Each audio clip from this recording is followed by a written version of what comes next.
Welcome back to Grammar Grade 7. This is Unit 12, Lesson 76, and our unit is all about punctuation. Today we tackle abbreviations, the short forms we use for long words and phrases. The tricky part isn't shortening the word, it's knowing when the short form needs a period and when it doesn't.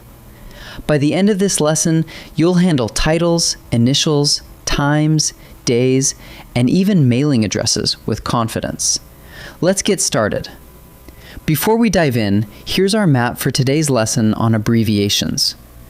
An abbreviation is a shortened word or phrase, and because Unit 12 is our punctuation unit, we'll pay close attention to which short forms need a period and which don't. 5 situations come up again and again. First, titles and degrees beside a name, like doctor or junior. Second, initialisms said letter by letter, like the letters in USA. Third, AM and PM with clock times. Fourth, days and units, where the big question is chart or sentence. And fifth, 2-letter state codes for mail. So it's a period for some, none for others. Let's take them one at a time. Let's begin with titles, because this is where the period earns its keep. When you shorten a title in front of a person's name, you usually end that short form with a period. Picture your history teacher, Dr. Okafor, or a coach listed on the roster as Miss Whitfield, or a neighbor written down as Mr. Dalton. Each title is trimmed to just a few letters, and each one ends in a period. So a title beside a name keeps its capital and takes a period. Some short forms come after the name instead of before it, and they still take periods. Degrees are the classic case. Imagine a school nurse listed as Lena Park, MD. Those capital letters stand for her medical degree, and they're written with periods right after her name. The same pattern holds for PhD, the degree a professor might carry, and for junior, the abbreviation we add when a son shares his father's name, as in Sam Lee Jr. Each of these follows the name, wears capital letters, and keeps its periods. Now for a group that breaks the period habit completely. Some abbreviations are said letter by letter, out loud, one letter at a time. We call these initialisms, and they are written in all capital letters with no periods at all. Think of USA, NASA, and FBI. You say each letter, USA, so there's nothing to interrupt with dots. Writing USA with a period after every letter is the older style, but modern writing drops those dots. When you sound out the letters, use solid capitals and leave the periods out. Clock times bring their own tidy pair of abbreviations. AM stands for the hours before noon, and PM covers the afternoon and evening. Watch how they sit right beside a time. The early bus leaves at 6:45 a.m. Later, practice ends at 3:15 p.m.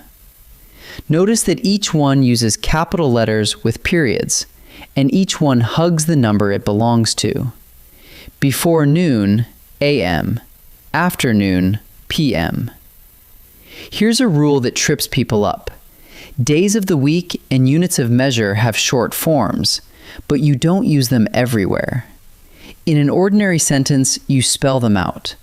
So you'd write, the race is on Saturday, and it runs 6 kilometers, with the words fully written. Squeezing in sat and km there would look wrong. But flip to a chart, a list, or a science lab report, and those same abbreviations are welcome, because charts are built to save space. So spell them out in sentences and shorten them only in charts and lists. Last stop, mailing addresses. When you write a state on an envelope, you use its 2-letter postal code. And here's the twist. These get no period at all.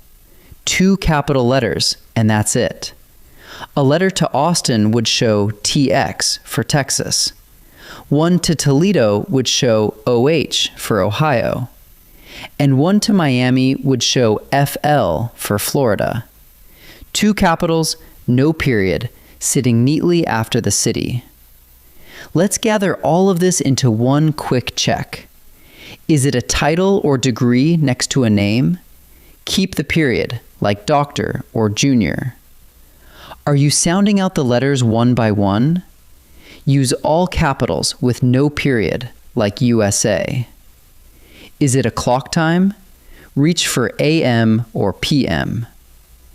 Are you writing a day or a unit inside an ordinary sentence? Spell it out.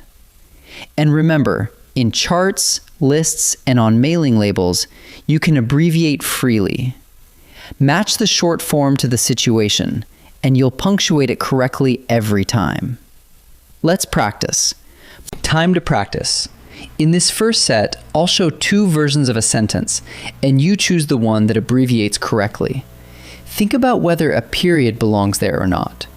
Pause the video and decide before I reveal each answer. We saw Dr. Alvarez today. The title sits right in front of a name, so it gets a capital D and ends with a period. That points us to Dr. Alvarez, capital and period. So the answer is the second option. She works for the FBI. We say those letters one at a time, FBI, which makes it an initialism.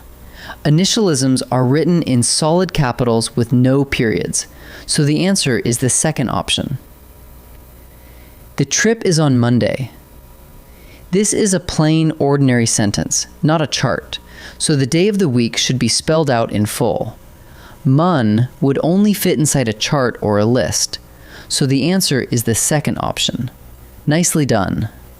In this second set, keep choosing the correctly written version. Watch for degrees, state codes, and units, and ask yourself each time whether a period belongs. Pause and choose before I answer. For an envelope, the correct choice is Denver, Colorado. On mail, a state becomes a two-letter postal code in capital letters with no period.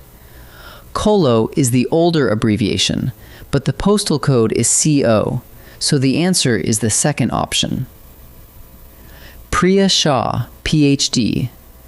A degree that follows a name is written in capital letters with its periods in place. That makes it PhD, capital P, capital D, each with a period.